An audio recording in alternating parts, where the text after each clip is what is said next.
Welcome to We Sing the Bass Electric, a podcast for bass lovers and music enthusiasts of all genres. Join us as we revisit some of the most iconic recordings from different bassists, past and present, discussing behind-the-scene insight and stories that made up some of the most revered albums of our time, all from a bass player's point of view. Now here's your host, international recording artist, Mr. Christian de Mesones, aka Big New York. If you were a teenager in the mid-70s and a fan of rock music, you may be familiar with the band STARZ. They wrote some catchy songs with infectious hooks, and their recordings offered a slick and well-polished sound, with the low-end duties led by the late, great Pieter Sweval. Today, I talk with insane George Deanna about carrying on the bass legacy and how the band, with three of the original members, is still keeping active.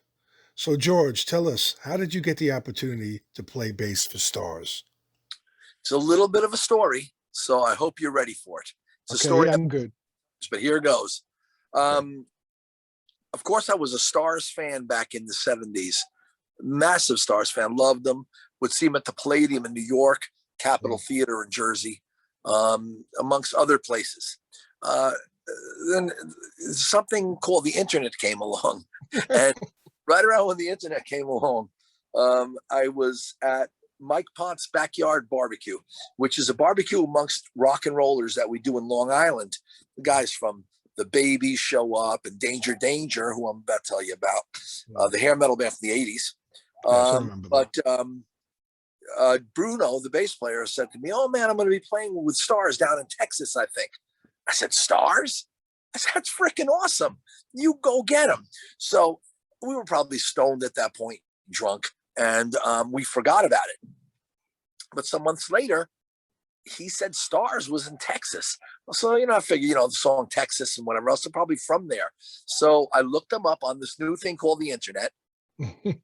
I found STARZ Central, which is the main website for STARZ. And I emailed the webmaster and told him that, I love the band and this and that, and way to go. And I'm a successful rock musician. And I was, even before STARZ, I consider myself successful, at least. And he wrote me back. It was Richie Rano. And Richie Rano said to me, "I don't live in Texas. I live in Fair Lawn, New Jersey." I'm like, "You got to be kidding me. That's right by me. I live further west and north in a place called Butler, New Jersey." So I immediately called my buddies who loved STARZ as kids, my friend John Astolfi, my friend Joel Fricks, and we went to go see Richie Rano perform at the Orange Lantern. And I brought all my STARZ albums with me. He graciously signed them, and he sold me a T-shirt, which I loved. I still have that one to this day. And he said to me, "Man, Bruno from Danger Danger tells me that you are a killer performer, basically, bass player, singer." I said, "Well, yeah, because I learned from you guys."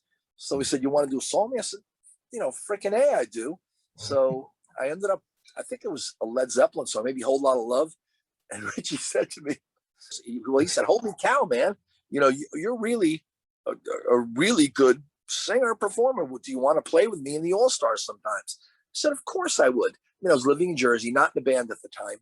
Eventually, Joe X Doobie joined the All-Stars, and he's a member now. And the three of us play in New Jersey. And there came a time where STARZ was supposed to go out with Angel a while ago, Chris, back in like 2003. And I think the version of Angel maybe had Frank Domino and Barry Brandt in it. But it was all the original members of STARZ, except for Pieter Sweval, who had passed away, unfortunately, in the 90s. Right. So I thought he was going to say to me, my first impression was, "Man, I'm going to be backstage at the frickin' shows. You want to be the bass player of STARZ?"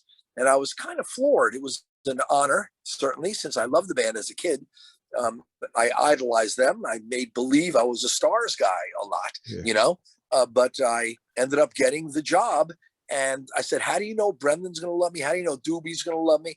He said to me, "Dude, just listen. You are perfect for the job." We were supposed to go over five key STARZ songs out of the 17 we had planned for that tour.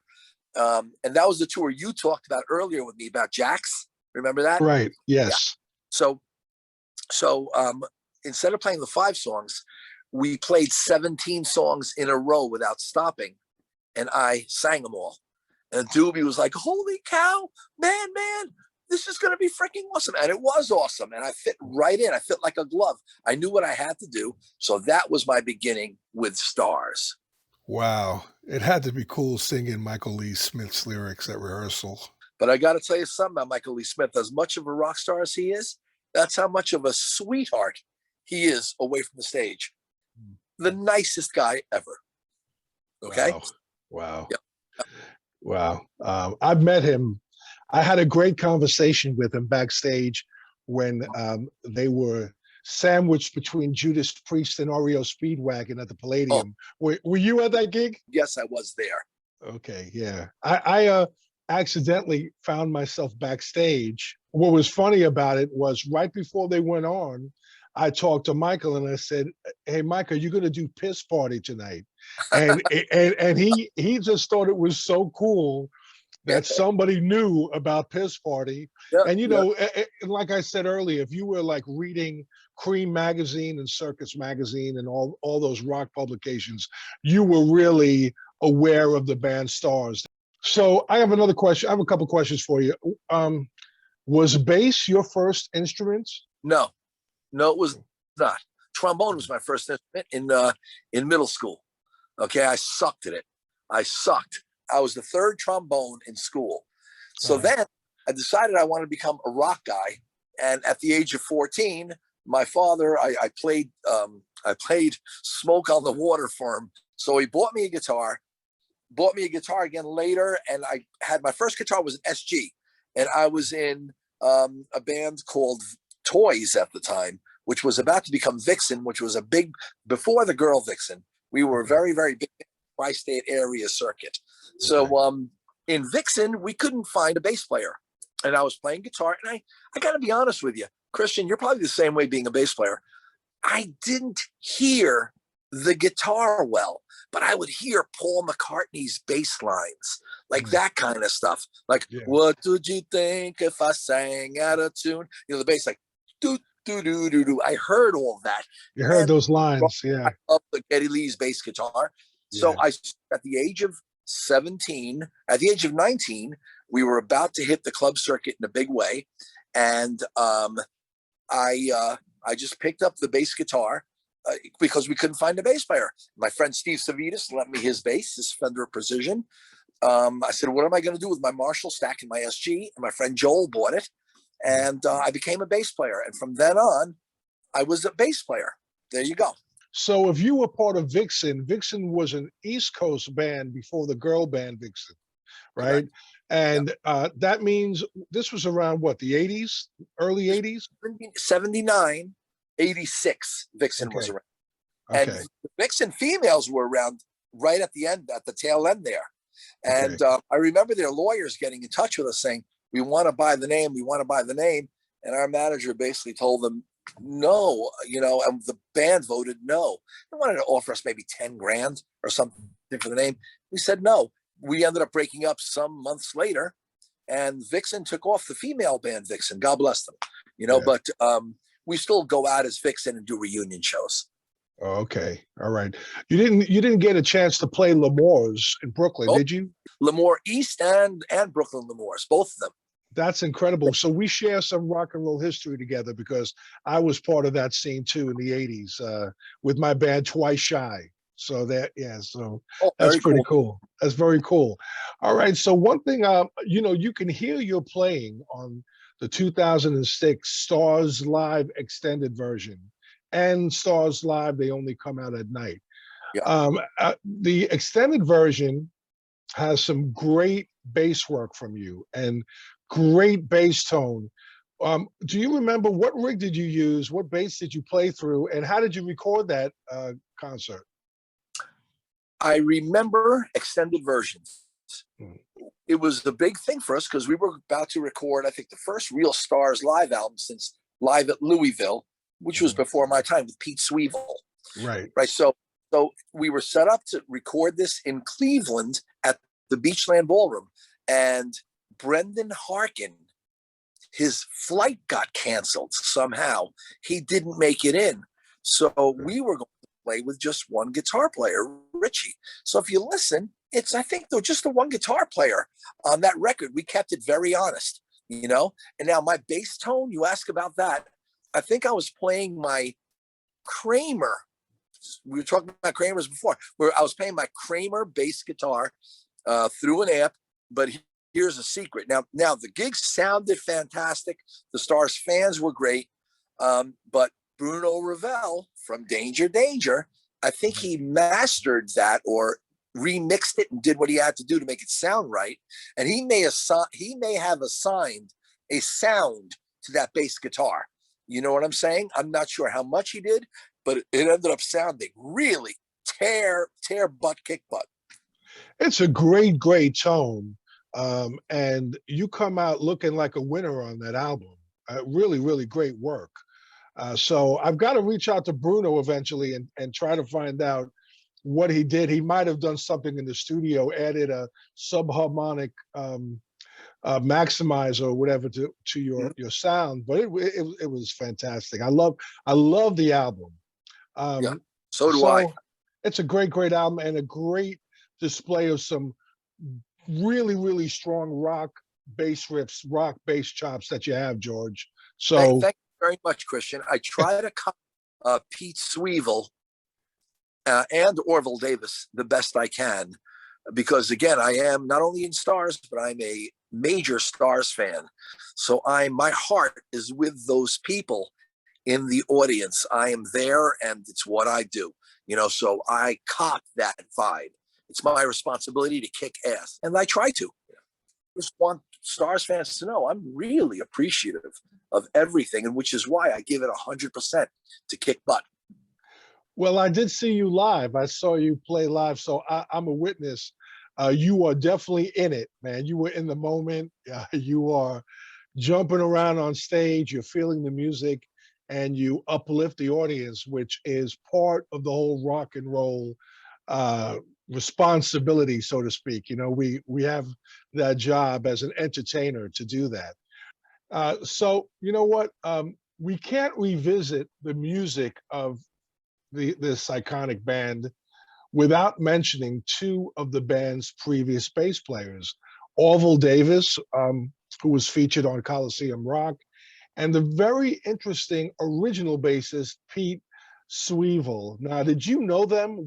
Besides, obviously, you're fans of their work, but did you know them personally? I had never met Pieter, unfortunately. The band speaks of him in a very endearing way. They loved the guy. Sweval was a beloved guy. The background vocals, you hear the amazing background vocals, very much are Pieter Sweval's, in addition to that killer thump Travis Bean bass guitar on those albums.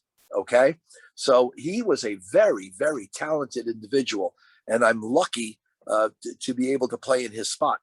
Orville, another gentleman. I met him during what's something called STARZ Fest, where all the surviving members of STARZ got together. By the way, I'm going to show you something quick while I tell the story.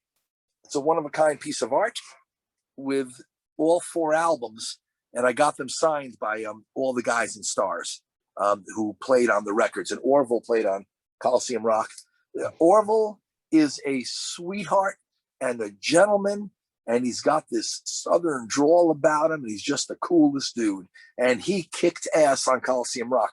So I'm very, very lucky to have met Orville, to know enough about Pete Sweval to do my part in STARZ properly.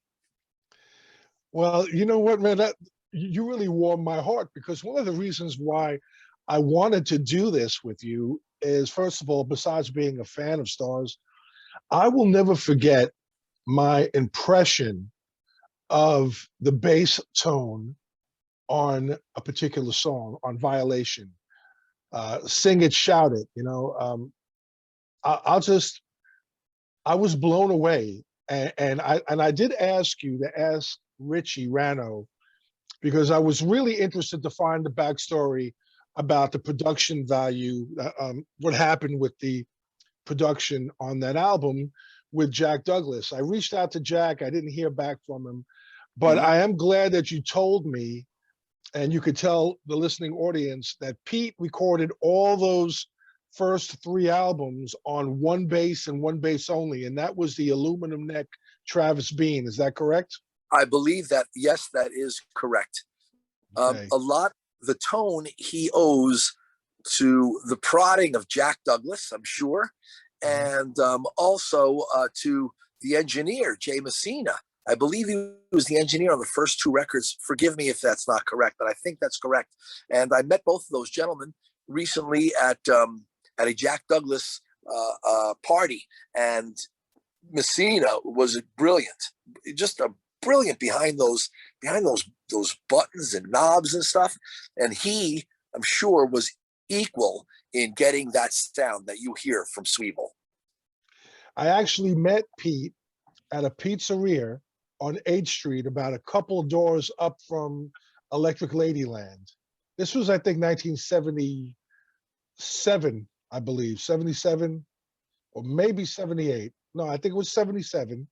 Okay. And we had pizza together, man. I mean, I asked him if I could, hang out with him.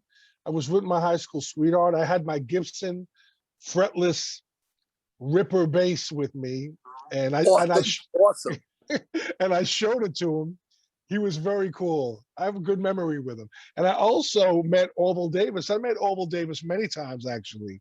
And I plan on interviewing him next and try to find out a little bit more information about his role in the history of STARZ bass players, Yep. Do you happen to have any favorite STARZ songs that you prefer to play live? Well, my favorite STARZ song, I really love them all. I love Good Ale We Seek. And I've always, look, STARZ fans, I want you guys to know, I've been trying to get the band to perform that. That is such a great song. And it's a very cool song. I like that song. Yeah. Yeah. Think about the lyrics are genius. They're genius. Hail Michael Lee, Yeah. It's a song I love is All Night Long, but we don't play that live. But I love it. It's from the Violation album. Yes. It's right after Subway Terror, I believe. Yes. Yeah. I think one of my favorite bass lines besides Sing It, Shout It, which you guys don't do live, and I'm going to get to that in a minute. But I was always a fan of Subway Terror. Always loved Subway Terror, and I, you know what? Later I got turned on to Take Me, which is a great live song. Oh my God! Oh, the ending, man! When you just come back out and bring it on home at the end. Oh my God! What a great song. Yeah. So, what is your opinion on is that the street light or the moon? What is your opinion on that song? I love it. We open with it. The guys have it on track where without the vocals in it, and it's when we hear the beginning of that song, we know get your butt on stage, and what's my opinion of it? I think it's fantastic. I never loved it as a kid, but I love it now. I love it. It's different, but Michael Lee croons it, and I think it's just wonderful. And another thing that I didn't know until much later was that there were two different versions of Cool One. The one that's on Violation, and then the one that you hear a lot on some of the live records, like I think in Louisville, Live in Louisville has a different version of Cool One, I believe. It's more dun dun dun dun dun dun dun dun dun dun dun dun dun Friday night in my works, or as the album, which is dun dun dun dun dun dun dun dun. I prefer the album version myself. I tried getting that part. I tried getting that one played when we do Cool One, but they're all like telling me, George, just shut up, man. Do the fast version. I get outvoted by the three kings. Richie, Doobie, and Michael Lee. Well, I guess you can't do anything about that, can you? No, you can't. I mean, nah, man. So I want to bring one thing up with you, and then we'll try to do a couple of bullet points. one thing that I've noticed lately is that STARZ is under a what do you call it? Is under the microscope right now, so to speak, because of this book that came out last year called They Just Seem a Little Weird. They just seem a Yeah, little weird. It's a lyric from Surrender by Cheap Trick. right. You know, how Kiss, Cheap Trick, Aerosmith, and STARZ remade rock and roll by Doug Brown. Broad. Doug Yep. Broad. And I just received this in the mail about 3 days ago, and Mhm. I couldn't put it down. I mean, I'm like, you know, in the bathroom late at night, bringing it with me, reading it. You know, and of course, I did skim in the beginning because I wanted to, you know, talk to you a little bit about the book. I mean, you're mentioned in the book. There's a photograph of you in the book, and also there's a photo credit by my friend Richard Galbraith, who will provide some really cool photographs for this podcast of Pete, by the way, in all of his glory back in the early days. What's your opinion on this book? What do you think about it? I love it. To be honest with you, I've only gotten through half of it because I was never much of a reader, believe it or not. But so far, so good. I think it's wonderful. The other bands seem to pick on STARZ a little bit. I think it's fair enough, but I also think it's a little bit unfair. I've spoken to people from Guns N' Roses and Bon Jovi and Ricky Rocket from Poison, and these guys all love STARZ, and Enough's Enough is another one. Love STARZ, Danger, Danger. Yeah, the list goes on and on. STARZ was a big influence to musicians who made a difference later, no doubt. And I think you get proper props in the book. Well, you know, doing the research on not only this podcast and you and some STARZ music that I missed, I found that controversial song that I asked Michael Lee Smith about, Piss Party, which is actually, it's available on Napster on the, I found it on Live in Louisville, which was, I think, recorded in '78, I believe. And I think Pete is playing on that album. And but the name is not Piss Party on the credits. It's called Route 66. You didn't know about that, did you? I did not know that. I will tell you this. When Michael Lee told me about what Piss Party is, and God rest his soul, Henry Prentice, our original merch man, he sold merch early on in the STARZ reunion era. He would always ask us to play Piss Party. When I heard the lyrics, man, I got to tell you, I want to gag. I want to gag into my Stella right now. It's disgusting. You know, Michael was hip to the whole potty humor thing, you know, the potty humor back then. I mean, definitely the tongue-in-cheek and sexual innuendos of some of his lyrics. They're so great, the lyrics. Oh, my God. Yeah, they're clever, man. Really, really clever. So, you know what? I reached out to one of the members of Piper back in the day, Richie Fontana. Who played with Pete. So let me tell you a little bit about what Richie said about Pete. Okay. When I worked with him in Scat Brothers, I found Pete to be not only an extremely solid and melodic bass player, but he was also a very talented songwriter with a great singing voice. Pete did the lead vocals on a number of the songs we had on those two albums. At the time of Scat Brothers, our record label, Casablanca Records, booked us on a number of TV shows of the day, Dinah Shore, Merv Griffin, Dance Fever. And on the Merv Griffin show, we did two songs, Dancing for the Man, sung by Richard Martin Ross, with Peter on bass. And the other song was Midnight Companion, where Peter played acoustic guitar and sang the lead vocals, as he did on the record. And of course, you probably know that prior to STARZ, Pete was in the band Looking Glass, who had the hit Brandy in 1972, where Pete plays bass and backing vocals. That's about all I can say from my perspective, other than he was a great guy, very funny too. We had many laughs in those days, and I'm glad to got to work with him and be his friend.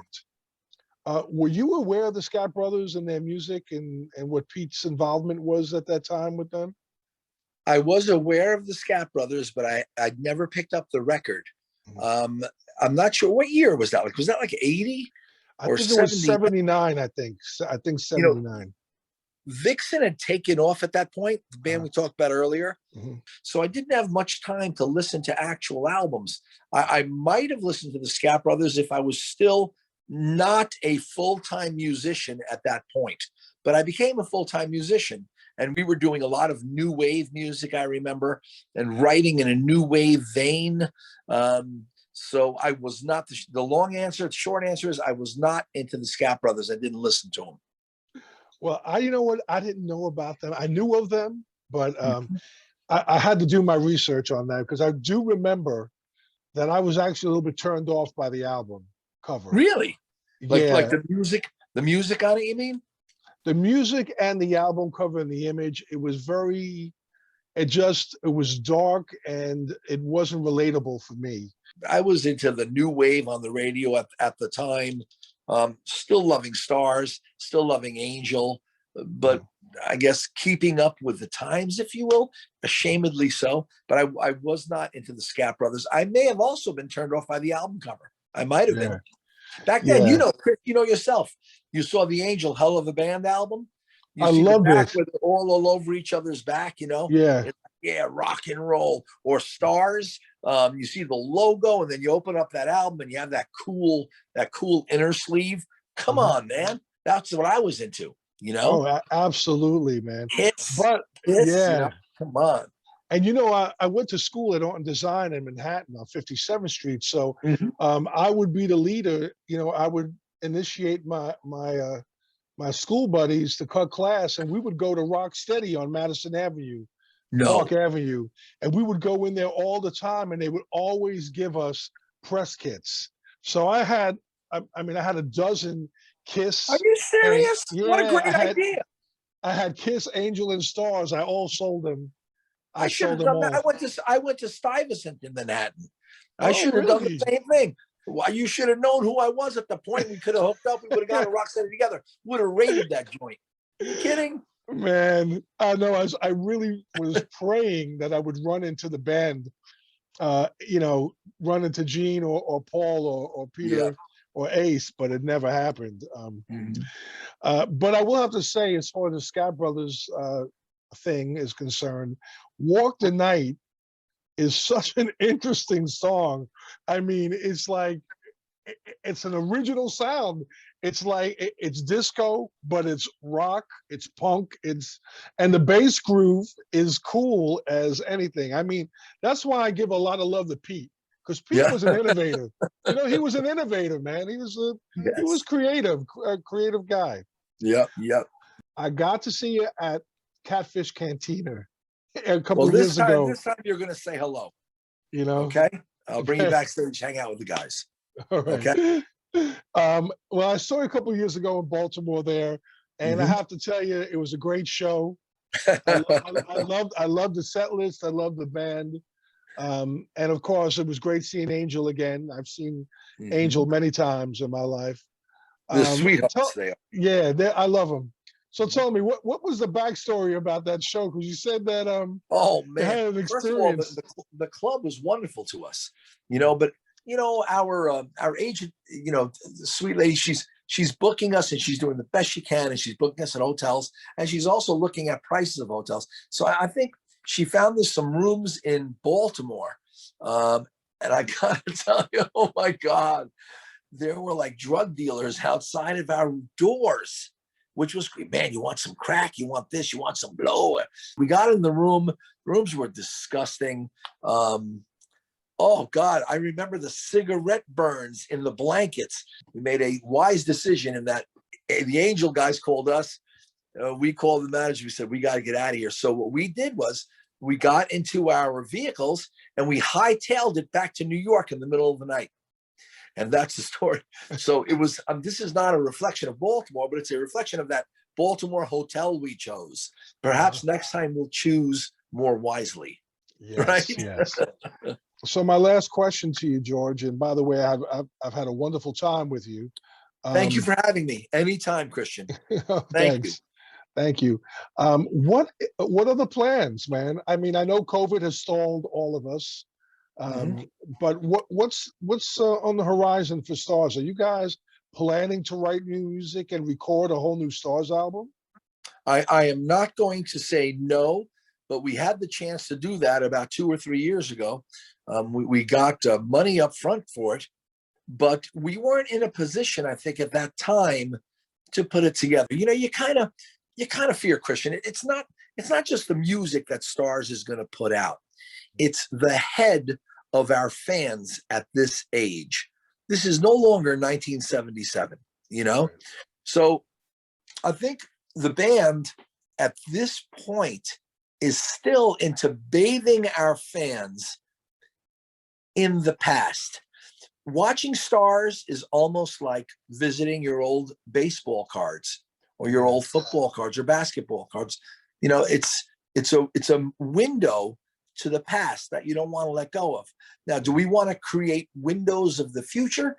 We're not sure if our place is to do that, you know, although I will tell you one thing. I'll tell you one thing, and for the world to know, Michael Lee Smith and Alex Kane, the guitar player in our band, came out with 2 songs that were freaking killer. And I mean killer star stuff. You know, didn't make it onto any record yet, but if stuff would be like that, I would be in favor of a new STARZ record. But I'm not going to say no to you, but again, it's going to be hard for us to excite fans the way we excited them back in the 70s. You know, we may want to leave that alone. You know, Chris, who knows? Now, you know, the reason I bring this up to you, you have a very valid point, is look at what Angel did. I mean, can you imagine what Angel really are a great example of somebody who's been able to rekindle the flames, you know, and create something brand new. And I love the new lineup in Angel. I got to tell yes, you, I love them as much as I love the old Angel. And that's the honest to God truth. And I'm going to bring up another band to you, the Babies without John Waite. They're fantastic. I've never seen a Babies band this good, but no John Waite. You know, that's in the fans' heads. Lose it. Let the music live. The Babies' 5 albums don't deserve to die.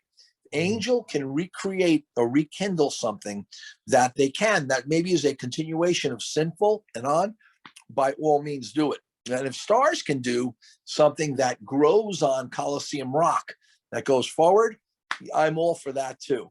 But yes, I agree with you, Christian.